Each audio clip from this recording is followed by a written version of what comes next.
Hi, welcome back. Today we're going to talk about what leaders don't see. Work as imagined versus work as done. So most leaders believe they have a good understanding of how work happens inside their organization. Policies, procedures, flow charts, everything looks clean, logical, and predictable. But here's the truth. The way leaders imagine work and the way teams actually do work are often two completely different worlds. And that gap between those two worlds, that's where the real risk lies. The real insight, the real opportunities for improvement, the real areas where leaders can see their blind spots and need better visibility to their work every day. So work as imagined is the official version of how tasks are supposed to happen. It's linear, deal. It assumes people have unlimited time, perfect conditions, and zero interruptions. Because leaders usually interact with reports instead of real work, feels accurate. But leaders rarely see the shortcuts people take to meet deadlines, the adjustments the frontline teams need to make when the tools fail, or how people compensate for missing resources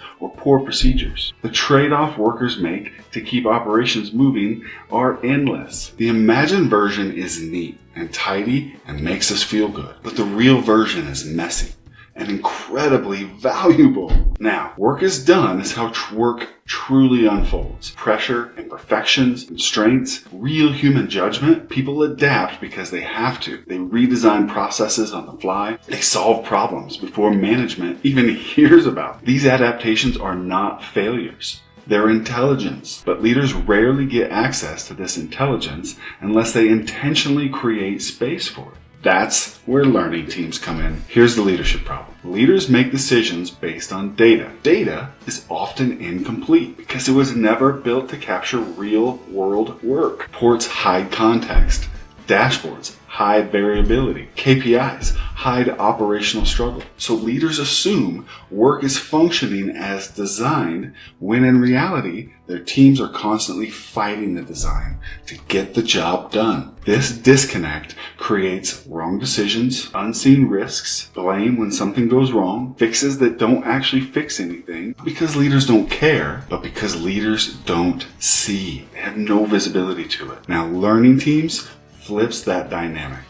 Instead of the leaders talking at workers, leaders listen to the people who do the work. They ask questions like, what does the procedure miss? What do you have to adjust to make this work? Where do things get difficult? What frustrates you during a normal day? What's the workaround everyone uses but nobody's talking about? Suddenly, leaders see the real landscape, not the PowerPoint version. Learning teams reveal real constraints, real operational processes, real adaptations, real system weaknesses, real improvement opportunities. This is the kind of visibilities leaders wish they had, but rarely get. Now, when executives finally see work is done, something changes. They stop expecting perfection. They stop relying on assumptions. They stop blaming individuals for systemic issues. Instead, they gain empathy, curiosity, better decision-making, more grounded expectations, clear understanding of risks, and most importantly, they learn that people don't fail the system. The system fails the people. This is the mindset shift that every modern leader needs. Now, work as imagined will always look perfect. Work as done will always look human. The role of a great leader isn't to force people into a flawless system. It is to understand reality deeply enough to improve the system around the people. That's why learning teams matter. They give leaders visibility into how work truly happens and the insight needed to make smarter, safer, more meaningful decisions. Thank you so much for watching. Follow for more on operational learning, HOP, and building a real learning culture.